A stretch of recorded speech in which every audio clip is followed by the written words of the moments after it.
Hey guys and girls, welcome back to episode 13 in the Bitcoin mining series. My name is Jake Owens and this is Millionaire Mindset Hub.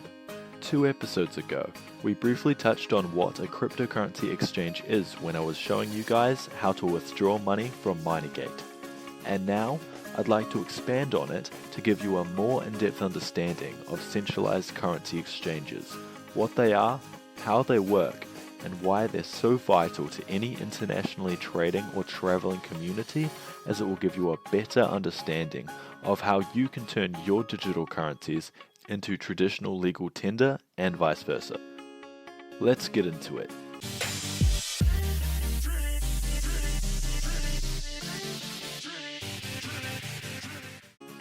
Back in the good old days, before King Alyates of Lydia, which is now a part of Turkey, created the first currency, we had a thing called barter. Who's heard of the story of the guy who traded a paperclip for a house?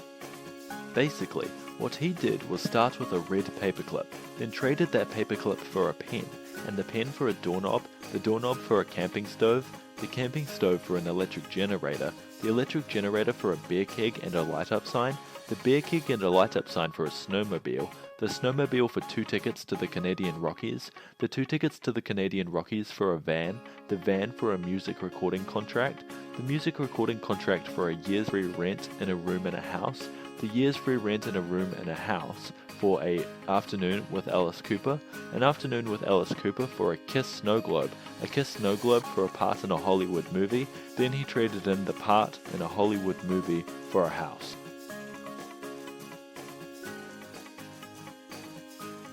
Essentially, what barter is exactly what the red paperclip guy, Kyle McDonald, did. Trade what you have for what someone else has. Traditionally, you trade livestock, food, and materials. However, it can really be anything, as long as the other person wants what you have to trade for what you want from them. In a barter system, nothing has the same value person to person. A sheep, to some people, might be worth 100 carats, but to the person right next to them, only 20. The reason for this is because barter, just like everything else, is determined by the laws of supply and demand. And items and animals can't possibly have the same value from one person to the next, because each person has different needs, wants, and may already own an abundance of what you have and therefore don't need any more. To make the barter system work, you need to find the right people at the right time. The biggest issue with traditional barter is if you want something which person A has, but person A doesn't want anything you have to find out what they want, find person B who has what person A wants, and then trade what you have with person B, assuming they want what you have for what person A wants, and then go back to person A and hope they haven't already traded what you wanted with person C, and that they still want what you traded for with person B. This makes barter extremely time-consuming, chaotic, and confusing. As we go further in this video, keep the idea of barter in your mind. It will help you understand why a centralized currency exchange is so important later on. So let's fast forward from barter to King Alyates, who, as I mentioned before, was the man who created the first known government-issued currency on the planet in the 7th century BCE. The importance of this is it was the first time the idea of a standardized value was implemented. Now, this might not seem like a revolutionary idea, but when you look at the concept where instead of having to trade 5 carrots, 23 eggs, 8 mushrooms, and your shoe for a cow, you simply exchange an easily transportable and standardized currency that everybody wants for a cow, it makes a huge impact on your community and how it functions. No longer do you need to trade with multiple individuals to get what you want. All you need to do is provide value to your community to gain more coins, which you can then spend to obtain the items or animals that you want to possess. This gives citizens in your community a much fairer and easier way to be able to obtain goods and services they need to stay alive. It also allows them to accumulate wealth over time by saving their money to reach a higher income status rather than having to paperclip your way to a house, which is beyond difficult and very time consuming. Barter is also very troublesome for businesses.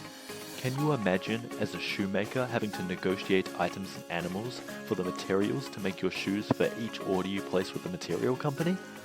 What if you didn't have anything the material company wanted? What would you do? Wait until you had something that they wanted? Go out of business? It just sounds like a very risky way of doing things to me. Now that we know a little bit of history around currencies and why they're so important, let's look at what a centralized currency exchange is. A centralized currency exchange is a location where people buy and sell currencies from each other. It's as simple as that. It looks complex, people talk a lot of jargon, and trillions of dollars go through them every single day. But the fundamental concepts of centralized currency exchanges is that it's a central place where people buy and sell currencies from other people around the world. A centralized currency exchange is vital to any nation that trades internationally with another country that uses a different currency than their own.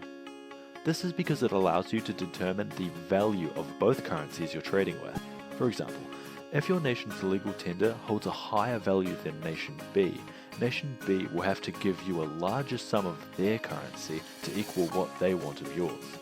And if you want their currency, less than one of your coins will be worth an entire one of their coins. These are called your value is higher than theirs, and vice versa.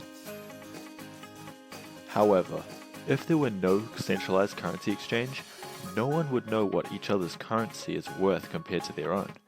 And therefore, you'd essentially go back to bartering, where you'd be trading based on the supply and demand of each individual rather than the entire community, which would be very troublesome as you could end up paying a much higher price for another currency than it's worth.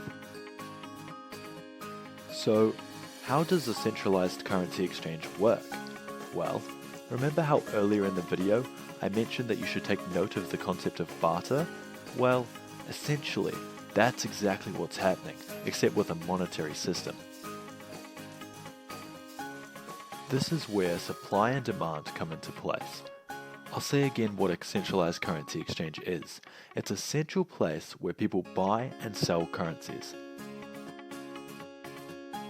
Therefore, at any time you want to buy a currency, someone must be willing to sell you the currency at the rate you wish to buy it for. And when you want to sell a currency, someone must be willing to buy it from you for what you're willing to sell it for. What a centralized currency exchange allows you to do is find people all over the world who are wanting to purchase the currency you're selling, or find people selling the currency you're looking to purchase. Remember in our original barter example, when you wanted something person A had, but person A didn't want anything you had, so you had to go to person B to trade with them and then go back to person A? Well, a centralized currency exchange allows you to do the exact same thing, but unlike when doing it yourself, you can do this instantly. Let's just say your home currency is the United States dollar, and you want to purchase an Australian dollar from person A. However, person A doesn't want to trade their currency for a United States dollar. They want to trade their currency for a New Zealand dollar. So you go and find person B who has a New Zealand dollar and just so happens to want the United States dollar. So you make the trade for your United States dollars for their New Zealand dollars, then go back to person A and trade them your New Zealand dollars for what you originally wanted, the Australian dollars. Well, the centralized currency exchange allows you to do this instantly. Basically, bartering by buying and selling currencies you don't want with people all over the world for currencies to eventually be able to purchase the one you originally wanted to buy. So, in conclusion, a centralized currency exchange is exactly like the barter system. However, supply and demand is determined by communities of individuals rather than individuals by themselves, which therefore creates a standardized and accepted value for each currency, allowing for fair currency exchange between two or more parties, while also allowing a much faster way to obtain the currency you're wishing to purchase, or get rid of the currency you're wishing to sell.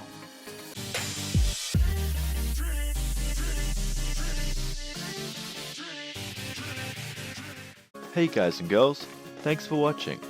If this video provided you with any value and you feel that way inclined, please hit that subscribe button and like the video. If you've got any questions or just want to say hi or have any video suggestions that you'd like to see on this channel, feel free to comment below. I look forward to seeing you in the next episode. Cheers.